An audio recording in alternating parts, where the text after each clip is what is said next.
Hi, I'm Jason Snell. I'm the editorial director at Macworld, and I'm here to give you a little bit of a preview of Siri, the new voice control system built into the iPhone 4S. To start Siri, you just hold down on the button on the front of the iPhone or on your Bluetooth or wired headset button. What's the weather like today, Siri? Getting your current location.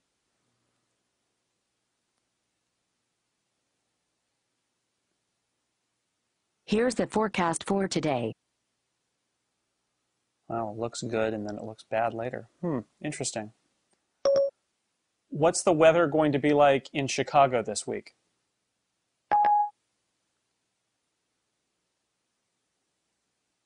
Here's the forecast for Chicago, Illinois this weekend. Okay. So Siri can tell you about the weather, but it can do lots of other stuff too. So let's see what else we can do. Play song Time Immemorial. Okay, playing Time Immemorial. All right, so it can do just what voice control on the current iPhones do, which is play stuff from your library. But of course, it can do a whole lot more than that. Where can I have lunch? I found 14 restaurants whose reviews mention lunch. 12 of them are fairly close to you. Okay, these are Yelp reviews, but how about downtown? I don't know what you mean by. How about downtown? It doesn't always work. I want to have lunch downtown. I found 3 restaurants matching downtown. 2 of them are not far from you. See, now, the last time I tried this actually worked really well in narrowing my search to show only restaurants downtown. This time it didn't work so well. And this is one of the things about Siri, is sometimes the Siri software figures out what you mean and it's kind of like magic. And other times it doesn't really work that well. I think this may be one of the reasons why Apple called this a beta. All right, let's try some other stuff. Send a message to Dan. Which Dan? Dan Miller, Dan Morin, or Dan Frakes? Dan Frakes? What do you want to say to Dan Frakes? Hey Dan, period. What's up? Question mark. I was wondering if you wanted to have brunch sometime, period. I updated your message. It says, "Hey Dan, what's up? I was wondering if you wanted to have brunch sometime." Ready to send it? Cancel. Okay, I won't send it. I don't want to confuse Dan. Uh, I've already had brunch with Dan. So anyway, you saw two things there. You saw Siri take a command, which is, I want to send a message to Dan. Ask me which Dan in my address book I meant. And then take dictation, which is a system-wide feature in iOS 5 on the iPhone 4S. Let me give you an example of that. I'm going to go into an app.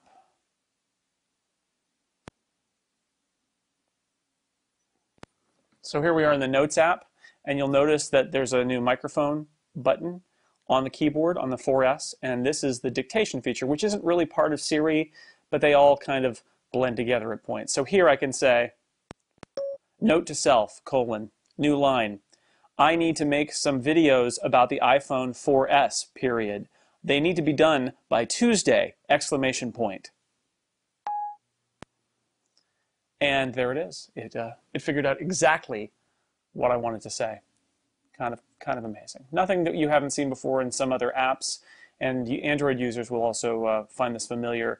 But it's nice to have that capability system-wide on any app in iOS 5 on the iPhone 4S. All right, let's go back to Siri and see what else we can make her do.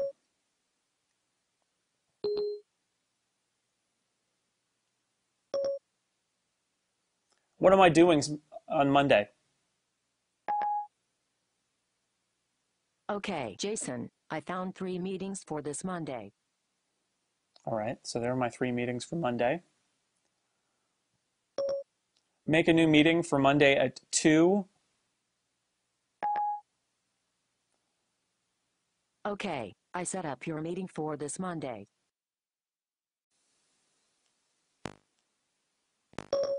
What's the ultimate answer to the ultimate question of life, the universe, and everything?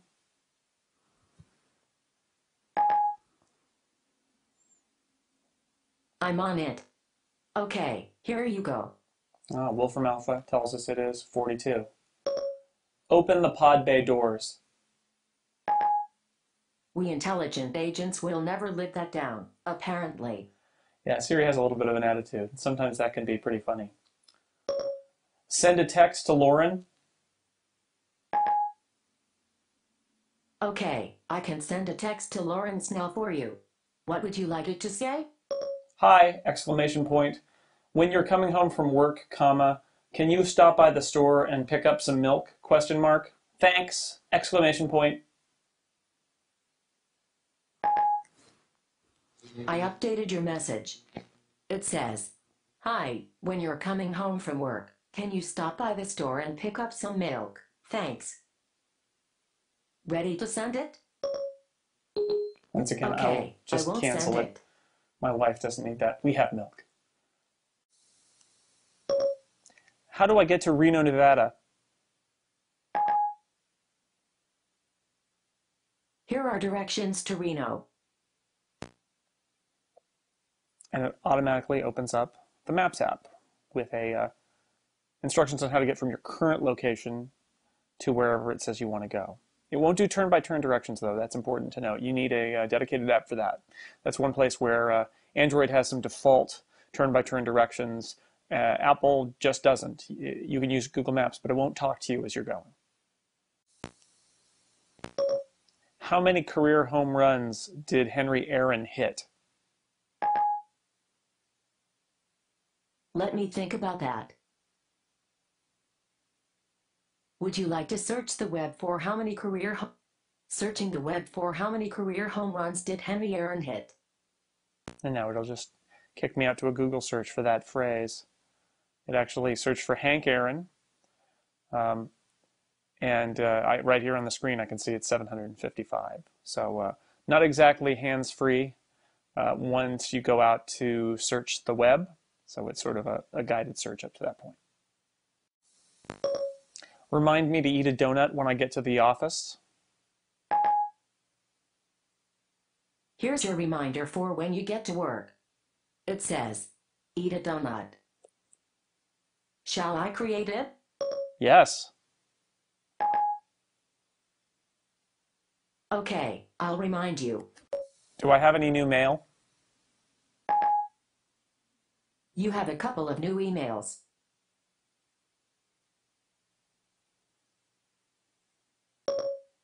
Read them? Sorry, Jason. I can only read incoming text messages. Alrighty. You are no help to me then. Some of Siri's features really work best when you are somewhere where you can't look at your phone, like in the car. Being able to send and read text messages in the car is huge. That's actually a really great feature. Others are more about saving time where you could do it tapping away and swiping on the touchscreen, but it's actually faster to tell the phone what you want and have it figure it out for you. And a good example of that are alarms and timers, which are tied in with the clock app. So here are 2 examples of that. Set an alarm for tomorrow morning at 5 a.m. Your alarm's set for 5 a.m. Ugh, that's so early. But, you know, you got to do what you got to do. Set a timer for 3 minutes. Okay, I started a 3-minute timer. Don't overcook that egg. Nice joke, although actually I'm making tea. Actually, I'm making tea. I found a number of tea rooms. 15 of them are not far from you. Well, this is the adventure of Siri, folks. It is better than a lot of speech recognition I've tried in that it doesn't seem to demand a very specific syntax. You can sort of mix things up and it'll still figure out what you probably mean. However, it is still a computer trying to figure out what you're talking about. And while it's in beta, especially, it's limited to some very specific information sources. Now, I'm optimistic that over time, Apple is going to tie this in with way more information sources, different apps, and hopefully third-party apps at some point, which would be really cool. I'd love it to be able to read tweets to me and let me send tweets and, for example, I'd love for it to be able to tell me the baseball scores, but that's going to require them to have third-party access to Siri, and it's just not there yet. It's still in beta. Apple's still adding access to some of its own tools, but I'm impressed, and it does figure out what you're trying to say, even if you talk like Yoda. Let's try this one. Go to the movies I wish to do. I found 12 movie theaters. 11 of them are fairly close to you. Interesting. Dinner I want to have. I found a number of restaurants. 22 of them are fairly close to you. So basically, if you're a small green Jedi master who has some trouble with grammar, Siri's also not going to be a problem. I think that's because Siri's really looking for the words you say, and it doesn't really matter the order, and then it's trying to figure it out. Well, if you'll excuse me, my tea timer just went off, so I am going to go take care of that. Again, I'm Jason Snell, editorial director of Macworld. Thanks for watching.